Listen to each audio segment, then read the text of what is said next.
We also discussed the immigration cases I know are front of mind for so many New Yorkers. I shared my concern with the president about ICE's detention of Columbia student Ellie Aghayeva yesterday morning, as well as the detention of 4 additional New Yorkers in relation to the university: Mahmoud Khalil, Mohsen Mahdawi, Yunseo Chung, and Nika Kordia. I asked that their cases be dropped. I'm grateful that shortly after our meeting, the president called me to inform me that Ellie would be imminently released, and indeed she was. All right, Ellie Aghayeva, a student at Columbia University from Azerbaijan, was detained Thursday morning by ICE agents. And as you just heard, she has since been returned, but the way she was taken is a huge problem. According to reporting, the 5 ICE agents who detained her gained access into the university's residential building by lying and saying that they were looking for a missing child. They even showed a picture of a supposedly missing child. And when the agents approached Aghayeva, a public safety officer showed up asking for a warrant. They, of course, did not have one. And then he asked if he could have some time to call his boss, and he was not allowed to do so. Cenk, what are your thoughts on this? She has been returned, but the way that they forced entry by lying is appalling. Yeah, and I'm going to explain a little bit later why it's going to make law enforcement's job actually much harder, not easier, because they did this. And then I have a secret theory as to why she in particular was taken, which we'll discuss in a second. But first, let's find out the facts. Okay, so Colombia's acting president, Claire Shipman, has released a statement yesterday condemning the entire incident. Take a look. This was a frightening and fast-moving situation and utterly unacceptable for our students and staff. Let me be clear. Misrepresenting identity and other facts to gain access to a residential building is a breach of protocol. All law enforcement agencies are obligated to follow established legal, ethical standards. Let me also add, nobody in our administration has ever provided any assistance to DHS or ICE as regards arresting or taking any of our students. Quite the opposite. We have labored often intensively behind the scenes to see them supported. We understand the fear and anger this situation has caused. We've shared additional guidance and resources with students, faculty, and staff, and will continue to do so. Well, DHS and ICE justify their actions by alleging that Aghayeva's student visa had been terminated in 2016 because she had failed to attend classes.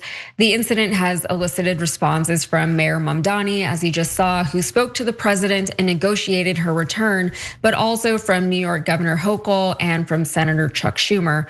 Also, Aghayeva's lawyer has since filed a habeas corpus petition in the Southern District of New York, stating that she did enter the country in 2016 lawfully on a visa. And the students have also responded, with roughly 100 of them protesting the detention outside of the university gates. Meanwhile, Acting President Shipman sent a letter to students advising them not to allow entry of individuals with just an administrative warrant. That is not sufficient. They must have a judicial warrant or judicial subpoenas to access non-public areas of the school. She said she would also be increasing security and staff to the residential buildings. However, NBC News has reported that an internal ICE memo in May said agents are allowed to forcibly enter a home using an administrative warrant if a judge has issued a final order of removal. That is a departure from previous norms in which a warrant signed by a judge or a magistrate was necessary for agents to forcibly enter homes. And according to reporting, the allegation that Aghayeva's visa had been revoked is false. Aghayeva is currently a senior at Columbia University. She's studying neuroscience and political science. And yes, the question on everyone's mind, no, she has not been publicly linked by authorities or the university to the pro-Palestinian demonstrations that roiled Columbia's university last year. Friends and faculty members say she is best known on campus and online as a content creator, sharing videos about student life and navigating college as an immigrant. And she does have a significant social media following. She's got about over 100,000 followers on both TikTok and Instagram. And as it said, it focuses usually on life as an international student here in the United States. And I guess she has a whole lot of content to talk about life as an international student here in the United States now. It's unfortunate. She has posted to her socials that she's okay, but she's a little shaken up, which is more than understandable considering we're not even sure exactly what happened during the time that she was detained. And Cenk, I just want to make a shout out real quick. Also, Governor Hochul, she did release a statement in support of Aghayeva, but she also referred to Nurul Amin Shah Alam, who was the nearly blind refugee who was found dead in Buffalo, New York. It's all very unfortunate to see the things that are happening in cities and in states and even on campuses, university campuses for a private school. And all of this is happening without any of the authorities in these places able to do anything about it. It seems the only one who can get anything done apparently is Zohran Mamdani. What are your thoughts, Cenk? Yeah, no, great job by Mamdani. We gave him a shout out yesterday for this and again here. So getting the job done. So a terrific job.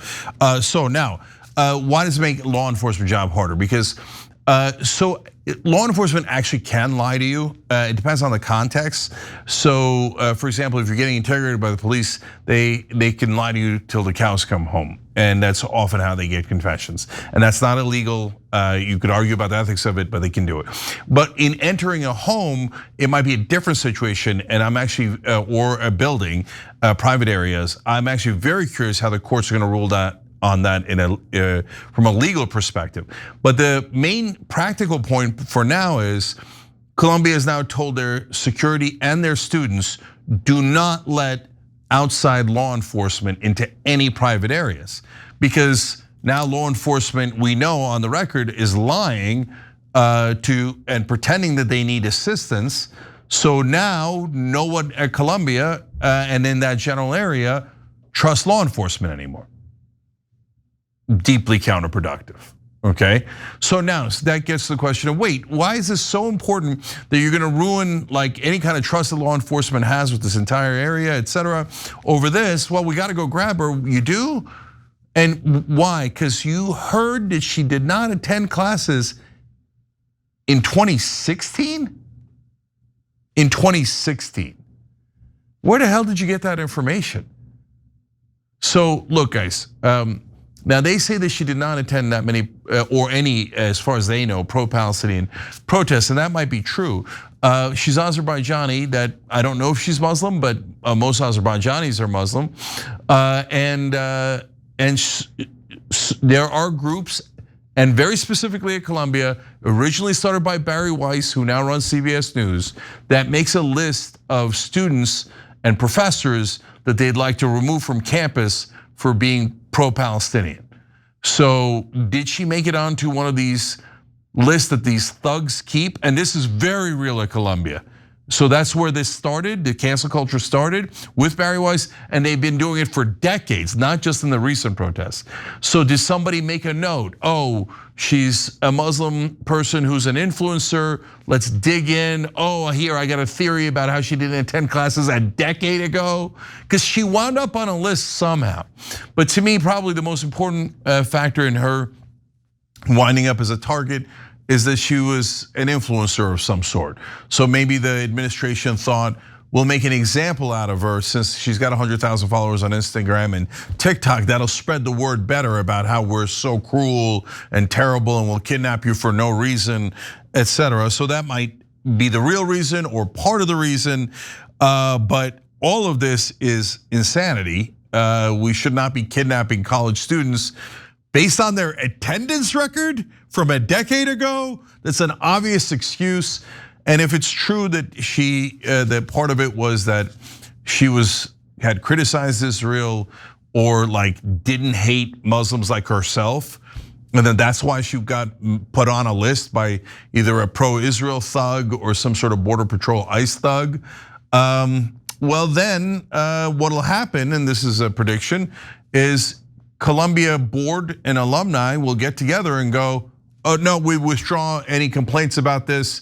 We're glad the administration has arrested her and she should serve 1 million years in prison for offending Israel. Because Columbia's board has done that on several occasions. And then we recently found out that some of Epstein's best friends were donating literally one family $100 million to Columbia and its sister College, Barnard. So when you donate hundreds of millions of dollars, they listen to you a little bit more when people put together a list of people who are your enemies and need to be taken off of campus. So we don't know for sure if that's why she made it onto the list, but there's no question she was on the list because they went and bothered to break the law to go kidnap her. So this is the state of affairs today in America, where sometimes the federal government will come and seize you illegally, and you don't know which powerful force ask them to do that. This is not the America I know and love. We got to get back to the real America where we have freedom, including freedom of speech. Every time you ring the bell below, an angel gets his wings. Totally not true, but it does keep you updated on our live shows.